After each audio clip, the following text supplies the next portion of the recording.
and I'm situated. And today I am doing the meditations on following no religion, which is advice from the Dalai Lama, 365 Dalai Lama daily advice from the heart. And it is day 322. And here is where I read the advice he gives us, and then I just share what I think about it.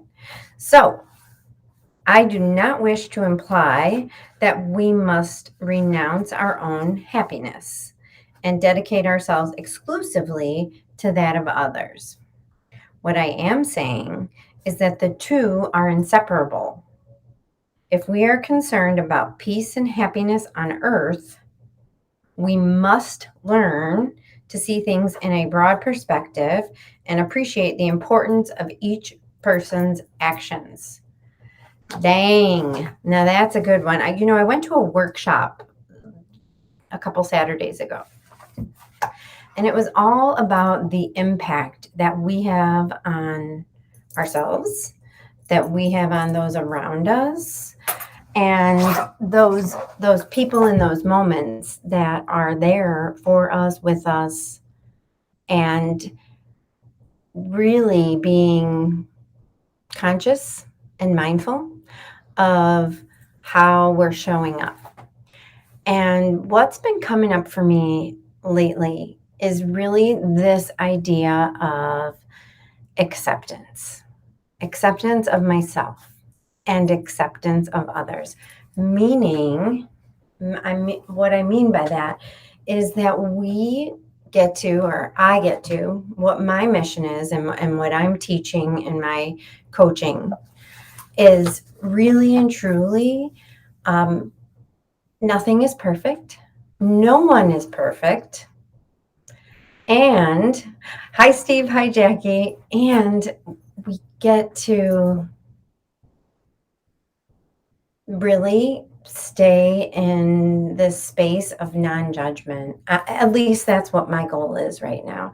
Because what I've found throughout all this change that I've been going through, I have been going through major change, and I've been judging myself. And inevitably, when I'm judging myself, I'm judging others.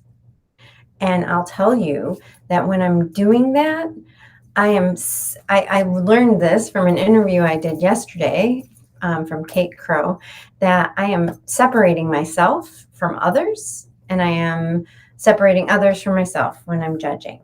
And I'm in a state of how can I really be helpful if I'm separate? That's my question. So if I'm not feeling it, and if I'm stressed, and if I'm not in a zone of gratitude and joy, I can make those practices happen. But if it's not really there, I'm showing up with my true, authentic self, without judgment. Because then when you show up that way, because we all do, we all have both. We all have this good and bad. Change is growth. I agree. Hi, Linda and Donna.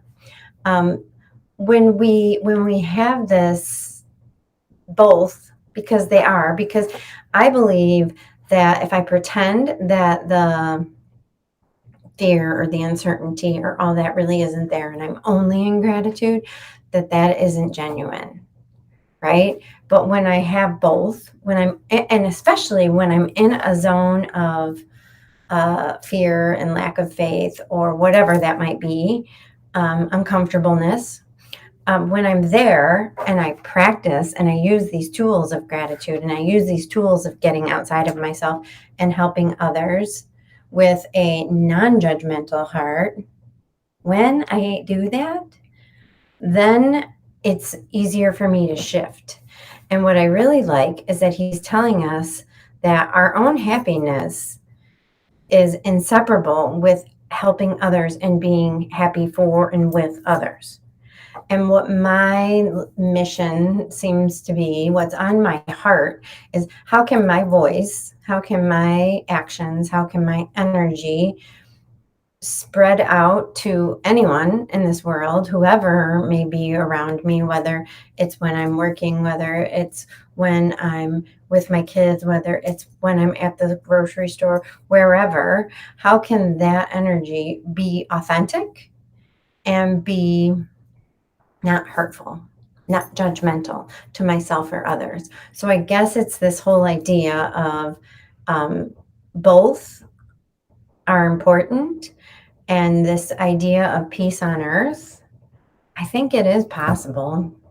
I know it's idealistic in some other people's minds, but I think it is. I think if we, maybe if just us, these 6 people that are listening to this, and anyone that listens to the replay, goes through a day and you put your happiness and another person's happiness as equal for that day, or even if you want to get extra credit for the whole week, if you can do that, then us 5 people, 6 people, 7 people, 10 people, whatever it might be, then what can we do to provide peace on earth? I guess that's a challenge. So I challenge you all. Say yes if you're up for it. Say yes if you will try. Just go through the day and look at, no matter what kind of mood you're in, but look at the happiness of yourself and the happiness of others as equal. Let's see if we can do that. It'll be kind of fun to see if it does anything. At least I know just talking about this is doing something in me. So I'm hoping that is being shared. So I got some yeses. I am psyched. And let's report back when I come tomorrow, or just on Facebook. I'll do a hashtag of equal happiness, maybe. Daria, yay.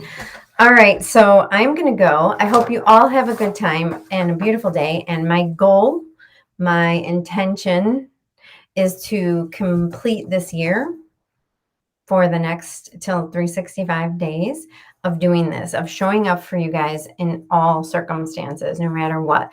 And I have been moving, and I have been out of sorts, and I am anchored right now, and I feel like I can show up authentic and powerful and free and true and loving and kind and open to what the Dalai Lama has to offer us. So have a beautiful day. Thank you, Tim. Challenge accepted. So equal happiness for everybody, even if we don't agree with each other.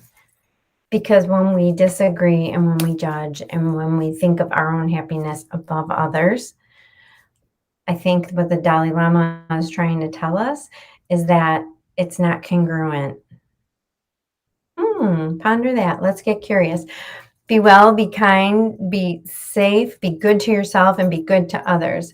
Wayne Dyer, the book, The Shift. Yes, the book and the movie. It's so good. Sending so much love. Thank you for being here, and have a beautiful, beautiful day.